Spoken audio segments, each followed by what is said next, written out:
In the bustling heart of Chicago, where the city's pulse beats to the rhythm of ambition and dreams, a story unfolded that would teach an unforgettable lesson about judging books by their covers. Drop a comment letting us know where you're watching from today, as we dive into a tale that proves appearances can be more deceiving than we imagine. The year was 1995, and Chicago was still riding high on the wave of its basketball glory days. The streets buzzed with stories of the legendary Michael Jordan, who had recently returned to the game after his brief retirement. But this story isn't about Jordan on the court, it's about a moment that happened far from the roaring crowds and flashing cameras, in a place where the real game of life plays out every day. On a crisp autumn evening, a man walked into one of Chicago's newest upscale restaurants. He wasn't wearing a tailored suit or designer clothes. Instead, he sported a casual outfit, worn jeans, a comfortable sweater, and a baseball cap pulled low over his eyes. To most people, he looked like any other customer seeking a warm meal on a cool Chicago night. The restaurant had only been open for a few months, but it had quickly become one of the city's hottest spots.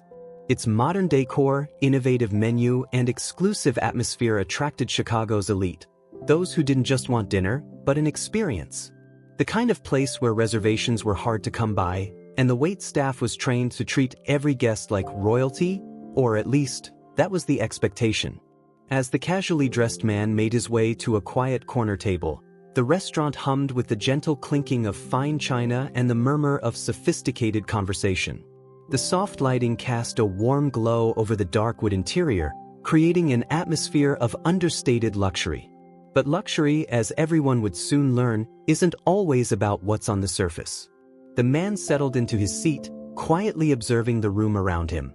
He noticed the careful attention the servers paid to guests in business attire, the swift response to raised hands from tables where diamond jewelry caught the light. He saw it all, but he didn't say a word. He didn't need to, and not yet. A young waitress approached his table, her eyes quickly scanning his casual attire. Her name tag read, Sarah, and she had been working at the restaurant since its opening. She was known for her sharp wit and sharper tongue, especially with customers she deemed unworthy of the establishment's prestigious reputation. Tonight, she had no idea she was about to serve the most important customer of her career. The interaction started normally enough. The man smiled warmly, his face partially hidden beneath the brim of his cap. But Sarah's response wasn't what you'd expect from a high-end restaurant staff. Her lip curled slightly, her notepad held lazily at her side, as she looked down at the man who, in her eyes, didn't quite belong in her section. Little did Sarah know, but her entire career in the service industry was about to change in the next few minutes. The man she was preparing to dismiss so casually wasn't just another customer looking for a meal. He was someone who could make or break not just her evening, but her entire future at the establishment. This is where our story really begins. At that precise moment when assumptions and reality were about to collide in the most spectacular way. It's a reminder that in life, the most powerful lessons often come wrapped in the most unexpected packages. And sometimes, the person you're looking down on might just be looking down at your paycheck.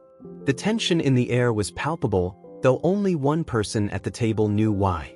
The other diners continued their meals, unaware that they were about to witness a masterclass in humility.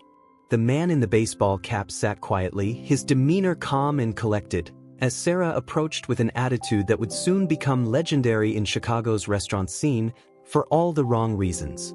The evening was young, the stage was set, and everyone was about to learn a valuable lesson about respect, assumptions, and the true meaning of class. As the saying goes, it's not about what you wear or how you look, it's about who you are. And in this case, who you are might just own the very ground you're standing on. Who would have thought that a simple dinner service could turn into one of the most talked about stories in Chicago's hospitality industry? But then again, the best stories often come from the most unexpected moments, don't they? And this story was about to take a turn that would leave everyone in the restaurant speechless. Sarah stood at the table, her weight shifted to one hip, twirling her pen between her fingers as she looked down at the casually dressed man. The restaurant's ambient lighting cast shadows across his face, partially hidden beneath the brim of his baseball cap. Her eyes narrowed slightly as she took in his appearance once more, making snap judgments that would soon come back to haunt her. "What can I get for you?" she asked, her tone carrying none of the warmth she typically reserved for the restaurant's more polished clientele. The words came out clipped and dismissive, a stark contrast to the elegant atmosphere of the establishment. Other diners at nearby tables glanced over, some picking up on the tension beginning to build in their corner of the restaurant. The man looked up, his expression neutral but observant. He had seen this kind of treatment before. It wasn't his first time being judged by his appearance, and it certainly wouldn't be his last. But tonight was different. Tonight, he wasn't just any customer being dismissed by a presumptuous server. He was the owner of the very establishment she was supposed to be representing. "I'd like to start with your signature appetizer," he said calmly, his voice carrying a quiet authority that Sarah completely missed. "And I have a few questions about the menu, if you don't mind." His politeness stood in sharp contrast to her evident disdain, making her behavior appear even more inappropriate to those watching the interaction unfold. Sarah's sigh was audible as she shifted her weight again, making it clear that she had better things to do than explain the menu to someone she assumed couldn't afford the prices. "The appetizers are listed right there," she said, pointing to the menu with her pen. "The prices are listed too." The addition was pointed, meant to discourage what she assumed would be a minimal order. The man smiled slightly, unchanged by her rudeness. "Actually, I'm curious about the chef's inspiration for some of these dishes. I understood there was a fusion of traditional Chicago steakhouse elements with some modern international influences." His knowledge of the restaurant's concept seemed to catch Sarah off guard, but only momentarily. "Look," she said, her patience wearing visibly thin, "this is a high-end establishment. Our chef creates sophisticated dishes for a sophisticated clientele." The emphasis on sophisticated was impossible to miss, as was her implication that he didn't fit into that category. A couple at the next table exchanged uncomfortable glances, clearly embarrassed by the server's behavior. The man nodded thoughtfully, still maintaining his composure. "I see. And what would you consider sophisticated clientele, Sarah?" He used her name naturally, having read it from her name tag, but the simple question carried a weight she couldn't yet appreciate. Other servers began to take notice of the interaction, some slowing their pace as they passed by, picking up on the growing tension. Sarah's response was immediate and condescending. "Well, usually our guests come dressed appropriately for the caliber of this restaurant. They understand the level of dining experience we provide here." She gestured vaguely at his casual attire, her meaning clear. "We typically serve business executives, celebrities, professional athletes." The irony of her words hung in the air, though she remained oblivious to it. A few of the regular staff members who had been working longer shifts and had seen the restaurant's owner before began to pay closer attention to the scene unfolding before them. One of them, a senior server named James, recognized the man immediately and started moving toward the table, hoping to intervene before the situation escalated further. But the man raised his hand slightly, an almost imperceptible gesture that stopped James in his tracks. He wanted to let this play out. Sometimes, the best lessons come from allowing people to fully reveal their prejudices before understanding the magnitude of their mistake. It was a teaching moment in the making, and he was willing to let it unfold naturally. "I see," the man said, his voice still carrying that same steady calm. "And these sophisticated guests, they're treated well here?" He began to remove his baseball cap slowly, his movements deliberate and measured. Sarah was too busy rolling her eyes to notice the sudden intake of breath from her colleagues who could now clearly see his face. "Of course they are," she replied sharply. "We know how to treat important people here. Which is why I have to wonder if you might be more comfortable at one of the casual dining establishments down the street." The suggestion was less than subtle. It was an outright dismissal, delivered with a smirk that would soon be replaced by mortification. The man placed his cap on the table, and for the first time, Sarah had a clear view of his face. But even then, her recognition was delayed by her own preconceptions.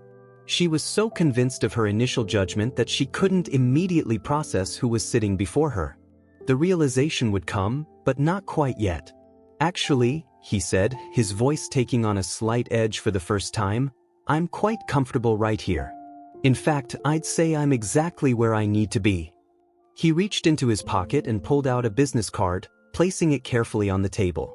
"You see, Sarah, I make it a point to regularly visit my establishments to ensure that every guest is treated with the respect they deserve or regardless of how they're dressed." The color began to drain from Sarah's face as her eyes fixed on the business card. There, in elegant embossing, was the name she had seen countless times in the media, on sports broadcasts, and even on her own paycheck: Michael Jordan, the restaurant's owner, the man she had been treating with such disdain for the past several minutes. The realization hit her like a physical force, causing her to take an involuntary step backward. Around them, other diners who had been watching the interaction began to recognize him as well. Whispers spread through the restaurant like wildfire, and heads turned in their direction. The mighty Michael Jordan, basketball legend, business owner, and the very person she had just suggested should eat elsewhere. But Jordan wasn't finished. His next words were delivered with the same precision he was known for on the basketball court. "You mentioned professional athletes earlier. I'm curious, would you consider a 6-time NBA champion sophisticated enough for your section?" The question hung in the air, heavy with meaning and consequence. Sarah's notepad slipped from her fingers, clattering to the floor in the now silent restaurant. Her mouth opened and closed several times, but no words came out. The magnitude of her mistake was beginning to sink in, and with it, the potential consequences of her actions. She had just insulted not just any customer, but Michael Jordan himself, in his own restaurant. The other staff members who had gathered nearby watched in stunned silence. They had all heard stories about celebrities or wealthy individuals being underestimated or judged by their appearance, but this was different. This was Michael Jordan, a legend in Chicago, the owner of their workplace, and one of the most recognizable faces in sports history, being treated like an unwanted guest in his own establishment. Jordan's expression remained composed, but his eyes held an intensity that anyone who had ever seen him compete would recognize. It was the look of someone who had just caught a significant mistake and was deciding how to address it. The same focus that had made him legendary on the basketball court was now directed at a server who had made the biggest mistake of her career. The silence in the restaurant was deafening. Other diners had stopped eating, their attention fully captured by the scene playing out before them. Some had already begun recording with their phones, knowing they were witnessing something that would soon become a viral story. The tension in the air was thick enough to cut with a knife, and Sarah stood frozen, her face a mask of horror as the full impact of her actions began to sink in. The next few moments would determine not just the remainder of Sarah's evening, but potentially her entire career in the service industry. She had just provided a masterclass in how not to treat customers, and her audience included not just any dissatisfied patron, but the very owner of the establishment, one of the most famous and successful athletes in history. The lesson about judging books by their covers was about to be delivered in the most memorable way possible, and everyone in the restaurant knew they were witnessing something they would be talking about for years to come. The question now was, how would Michael Jordan handle this situation? Would he respond with the same dismissiveness he had received, or would he take this opportunity to teach a different kind of lesson? The restaurant had fallen into complete silence, the kind of quiet that feels heavy with anticipation. Every eye was fixed on the corner table where Michael Jordan sat, his presence now commanding the room in a way that had nothing to do with his physical stature and everything to do with the power dynamic that had just shifted dramatically. Sarah remained frozen in place, her face a portrait of mortification as the full weight of her actions pressed down upon her. Jordan took a slow, deliberate sip of water, his movements measured and controlled. Those who knew him from his playing days recognized this calculated pause. It was the same one he used before making game-changing decisions on the court. When he finally spoke, his voice carried the same authority that had led teams to championships, but there was something else in his tone, a teachable moment in the making. "Sarah," he began, folding his hands on the table, "let's talk about what just happened here." His words cut through the silence like a knife, but they weren't delivered with anger or malice. Instead, they carried the weight of someone who had faced prejudice before and understood its deeper implications. "In the last few minutes, you've given me a very clear picture of how you treat customers you deem unworthy of your service." The other diners remained silent, many recording the interaction on their phones, knowing they were witnessing something extraordinary. The restaurant's manager had appeared at the periphery of the scene but, like everyone else, waited to see how Jordan would handle the situation. This was his establishment, his employee, and his moment to set the tone for how such situations should be addressed. "I didn't," Sarah began, but her voice cracked. The words she wanted to say caught in her throat as Jordan raised his hand slightly, indicating he wasn't finished. The gesture was gentle but firm, reminiscent of his leadership style that had guided countless teammates through challenging moments. "Let me tell you a story," Jordan continued, gesturing to the chair across from him.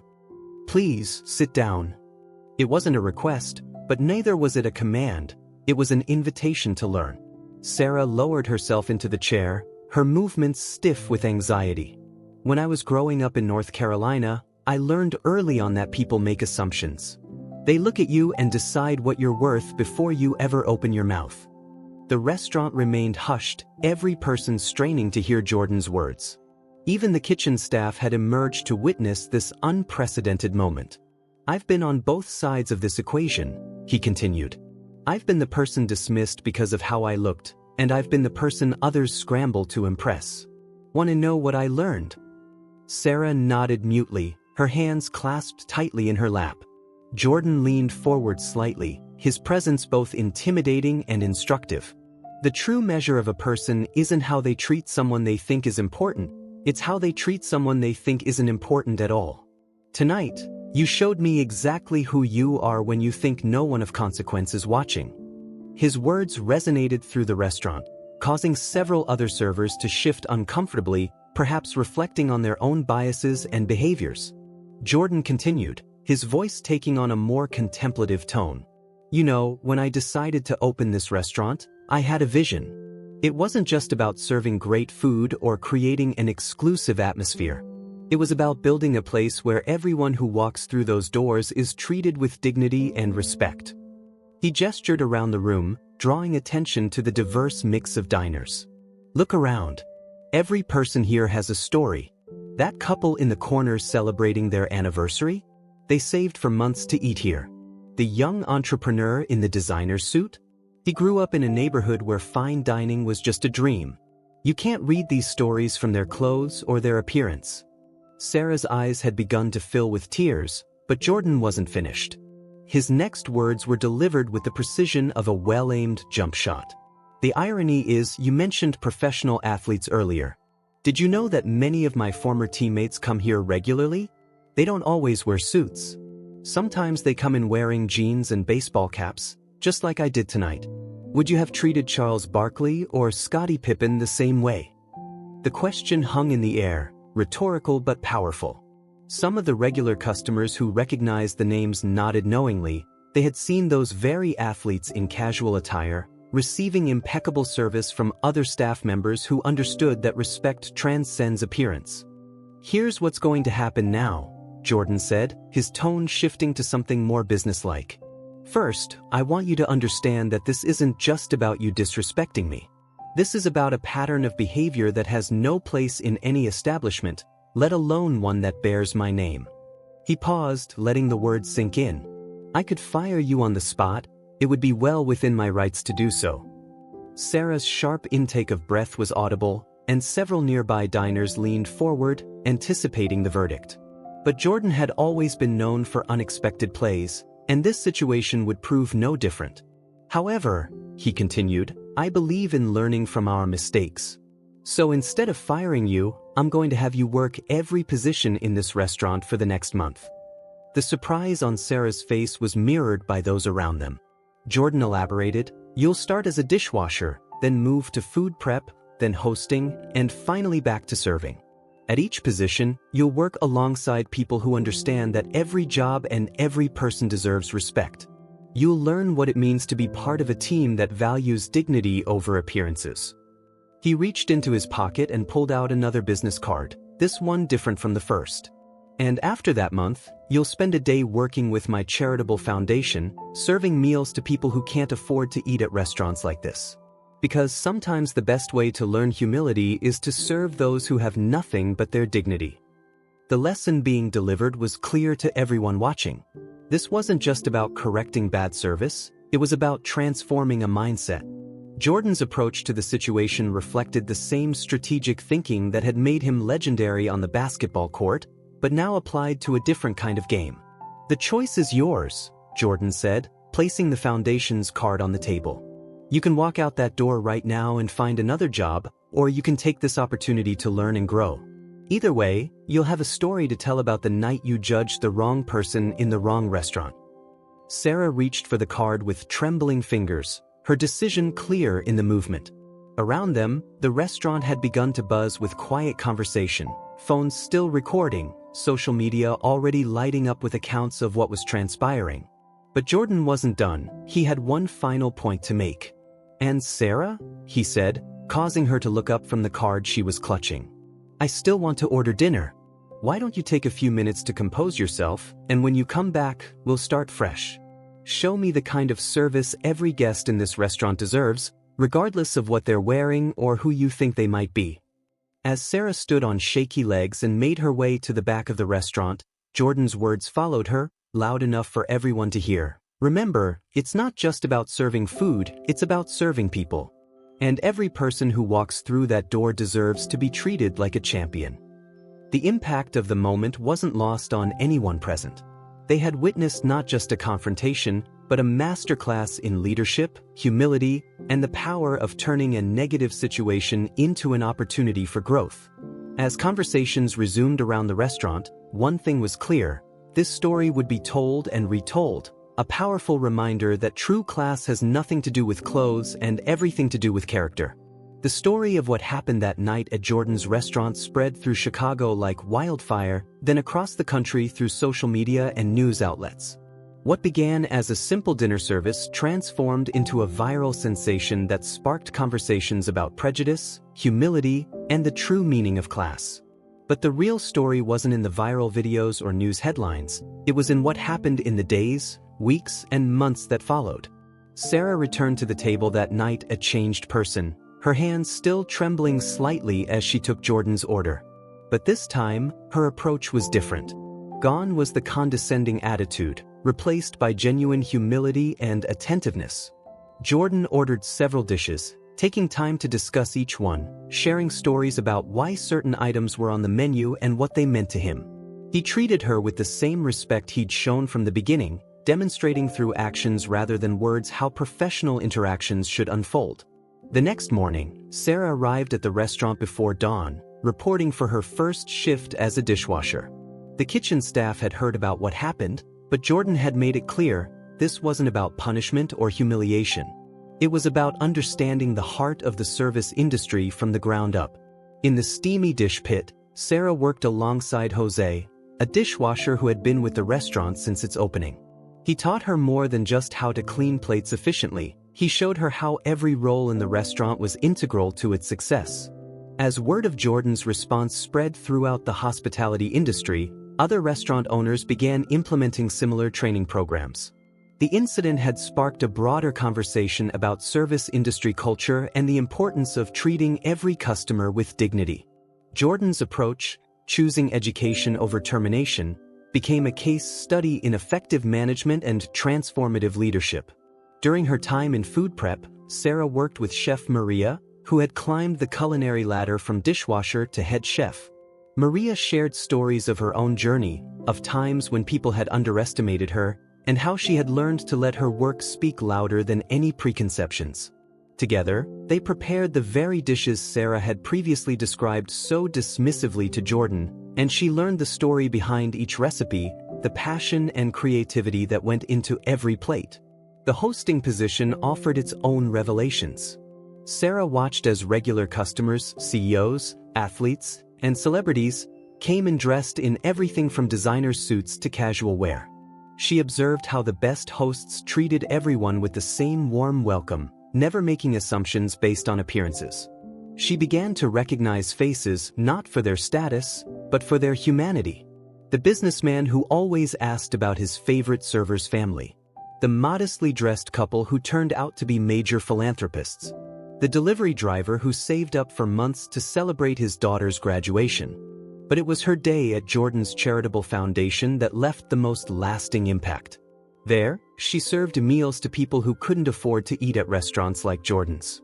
She met former executives who had lost everything, talented artists struggling to make ends meet, and families working multiple jobs to put food on the table. Each person had a story that challenged her previous assumptions about worth and dignity. Jordan himself made surprise visits throughout her training, not to check up on her, but to reinforce the lessons being learned. He shared stories from his own journey, times when he had been judged, moments when he had learned similar lessons. He spoke about his parents, who had taught him that character wasn't about what you wear or own, but how you treat others.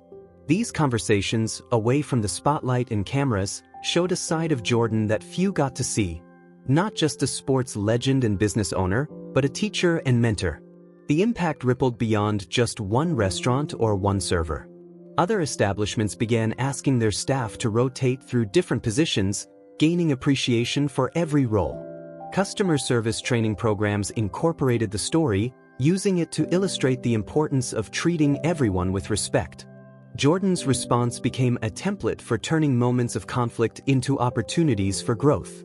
Social media played its part in spreading the message. Videos of Jordan's initial response had gone viral, but it was the follow-up stories that really resonated. People shared their own experiences of being judged by their appearance, of surprising others with who they really were. The hashtag Jordan lessons started trending, with people posting about moments when they had learned similar lessons about prejudice and presumption. Local news stations picked up the story, not just for its celebrity angle, but for its deeper message about dignity and respect. They followed Sarah's journey through her month of training, documenting the transformation that was taking place. Jordan allowed the coverage, understanding that the lesson was bigger than just one incident in one restaurant. The restaurant industry took notice. Training manuals were updated, hiring practices were revised, and company cultures were examined.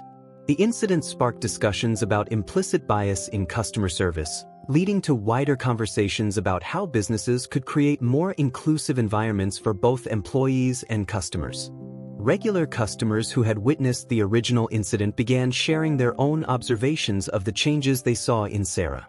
They noted how her service had transformed, how she now treated every guest with the same level of respect and attention that she had previously reserved for those she deemed important. Some even requested to be seated in her section, impressed by her visible growth and humility. The final day of Sarah's training month culminated in an unexpected event. Jordan organized a special dinner service where all proceeds would go to local charities supporting education and professional development. Sarah worked alongside him, serving guests from all walks of life, each one treated with the same impeccable service and dignity. The event raised significant funds, but more importantly, it demonstrated the power of transformation and the importance of second chances. As the story continued to spread, it became clear that what happened that night was more than just a moment of comeuppance or a viral video. It was a lesson about human dignity, about the importance of looking beyond surface appearances, and about the power of responding to prejudice with education rather than anger. Jordan's approach had turned what could have been just another story about a rude server into a teaching moment that reached far beyond the walls of his restaurant. In the hospitality industry, the incident became known as the Jordan Standard, a reminder that true service isn't about judging who deserves respect, but about giving everyone the same high level of dignity and attention. Training programs began incorporating the story, using it to illustrate how unconscious bias can affect service and how important it is to treat every customer with equal respect. Today, if you visit that same restaurant in Chicago, you'll find a small plaque near the entrance. It doesn't mention the incident specifically, but it carries a quote from Michael Jordan: "Every guest who walks through these doors is a VIP.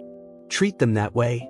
It serves as a daily reminder to the staff, and to everyone who reads it, that true class isn't about what you wear or how much money you have, it's about how you treat others. So the next time you make a quick judgment about someone based on their appearance, remember the night when a waitress learned one of life's most valuable lessons from Michael Jordan himself.